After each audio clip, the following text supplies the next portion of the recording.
All right, for this assignment, this is going to be our concrete example, which will be a step-by-step process.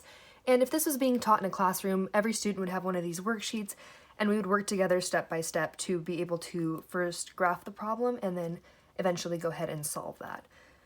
So the first step is we're going to start by graphing. So we're going to look at our times and we're going to notice that our chart isn't filled up.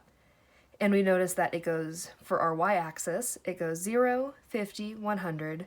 So we're going to continue this all the way up by labeling by 50s. So our next number would be 150, then 200, 250, 300, 350, 400, 450, and then 500. And then in a normal classroom, I would probably ask my students what they think our next time would be. We would have a little bit of a discussion and probably realize that we're going to be doing times by 30s, because if we look up here, 2:30 p.m., 2:30, 3, our next time is 3. So we should go ahead and write 3:30, next would be 4, and then we're going to go ahead and continue that in 30-minute increments until we fill up our chart completely.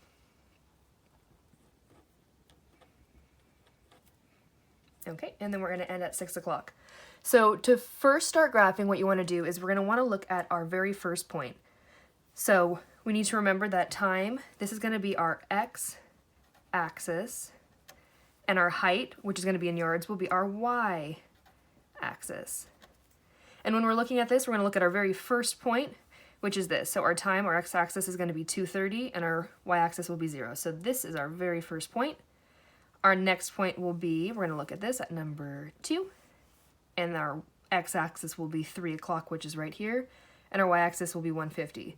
So we're here, and then we need to find 150. So we go 50, 100, 150. So this will be our next point. Then we need to look at point number 3, and we see that that is at 3:30 p.m., our next point, and we need to go all the way up to 250. So would be right here.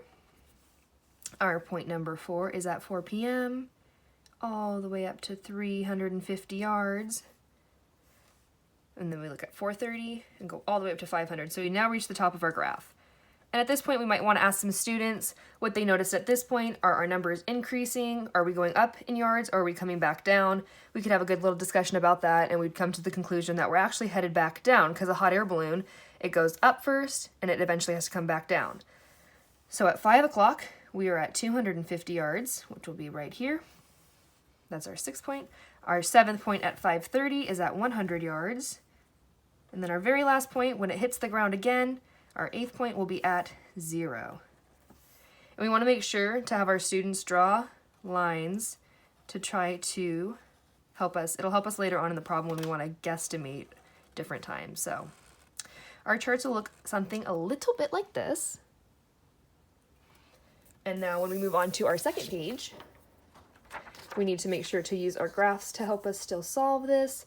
And we're going to say, how long did the balloon stay above 250 yards? So in a class, we might ask about where we need to look for this. So if we're looking at this for yards, we want to make sure that we need to figure out when our charts reached above, when it was above this 250 line right here. So that's the line we're going to be looking at. We're making sure to show the steps of this. So we need to look at 250, and we're trying to figure out how long the balloon stayed above that. So we need to find what time it started at 250, which was at 3:30 p.m. And then it stayed up above that for a couple hours, and it came back down at 5 o'clock. And then after that point, it was below. But since we're trying to find it above 250 yards, we're looking at the time period from 3:30 to 5 p.m. So we know that 3:30 to 4:30, that was 1 hour. And then from 4:30 to 5 p.m., that was 30 minutes. So we know that the balloon stayed above 250 yards. We just add these two together, and that gave us 1 hour and 30 minutes, or an hour and a half. So for this last one, this one is going to be an estimate. And so we would probably ask our students at this time ways to figure it out, but to go step by step, what we would do is we first need to look at what time we thought the balloon rose to 400 yards. Since that wasn't one of our points, we're trying to figure out at what time it hit 400 yards. So there are a couple ways to look at this. Students can either first just guess. So if this is about 400 yards right here, to figure out what time that would be, they could go down here and take a guess. So it's between the times 4 and 4:30, but it's much closer to 4 o'clock. So students can range anywhere probably from 4 to 4:15 and be in the right range. Another way to actually solve this problem would be, so we think it's between 4 and 4:30 would be our range, but closer to the 4. So a way to figure this out is we're trying to figure out the 400 yards. So we're seeing that this is the time period that we are going to want to look into to try to solve at what time the balloon hit 400 yards. So we started at 350 yards at 4 p.m. And by 4:30 p.m., our balloon hit 500 yards. So to get an exact number, instead of just an estimate, we need to solve a problem with this. So we're trying to find 400. So in this half hour that passed, we need to find out how much the balloon traveled per minute.